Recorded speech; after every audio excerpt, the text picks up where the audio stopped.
The Honourable Maninder Sidhu, Minister of International Trade, was in Edmonton, Alberta, this week to meet with business leaders and entrepreneurs.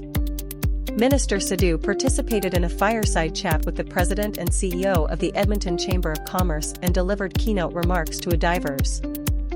Today, Parliamentary Secretary Brendan Hanley, on behalf of the Honourable Tim Hodgson, Minister of Energy and Natural Resources, and the Honourable Gregor Robertson, Minister of Housing and Infrastructure, announced $13.5 million in new federal funding for the Kluane-Sai Wind Energy Project, LOCA.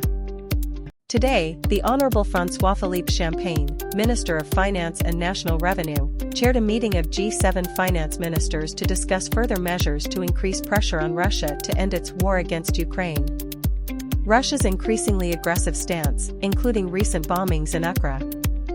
Backgrounder Workplace Opportunities. Removing Barriers to Equity is a grants and contributions program that provides $3 million per fiscal year to projects aimed at improving representation of designated groups, women, Indigenous peoples, persons with disabilities and members of visible minorities, in Ottawa, Ontario, September 12, 2025. The Honourable Stephen McKinnon, Leader of the Government in the House of Commons, will appear in the foyer to speak about the return of the House of Commons.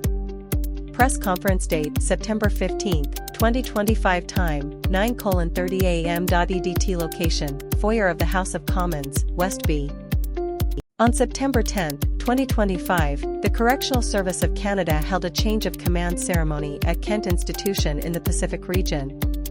This occasion marked the change in command from the outgoing Warden Jordan Quironi to the incoming Warden Jeff Holiday. The ceremony reinforces the responsibility. On September 9, 2025, correctional officers at Mountain Institution, a medium-security federal institution, intercepted a visitor who was attempting to bring contraband and unauthorized items into the institution. This seizure is the result of the combined efforts of correctional officers and security.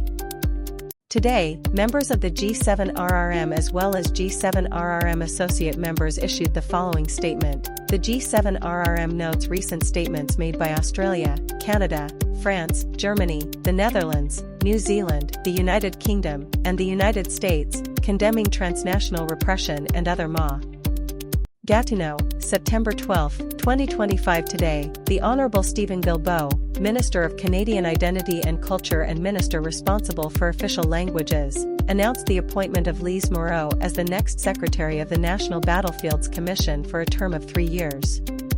Lise Moore. Prince Rupert, British Columbia, September 12, 2025. New wastewater infrastructure will provide essential sewage treatment in Prince Rupert after a joint investment of more than $5.4 million from the federal, provincial, and municipal governments. Funding will go towards the construction of the new WA. Canada is taking action to build a clean, affordable future, one home and building at a time. Buildings are Canada's third largest source of greenhouse gas emissions, and the way we heat, cool and power them is critical to tackling climate change. The Government of Canada is stepping up with Practi. Winnipeg, Manitoba, the Government of Canada is taking action to prevent the spread of harmful aquatic invasive species such as zebra and quagga mussels. These species threaten freshwater ecosystems, infrastructure, and the economy by reproducing rapidly, disrupting native habitats, damaging water. Stewart authored what is considered the first written history of the colony of PEI. As the author of an account of Prince Edward Island, John Stewart made an important contribution to the understanding and interpretation of the island's history, ecology, and natural resources. Today, Parks Canada and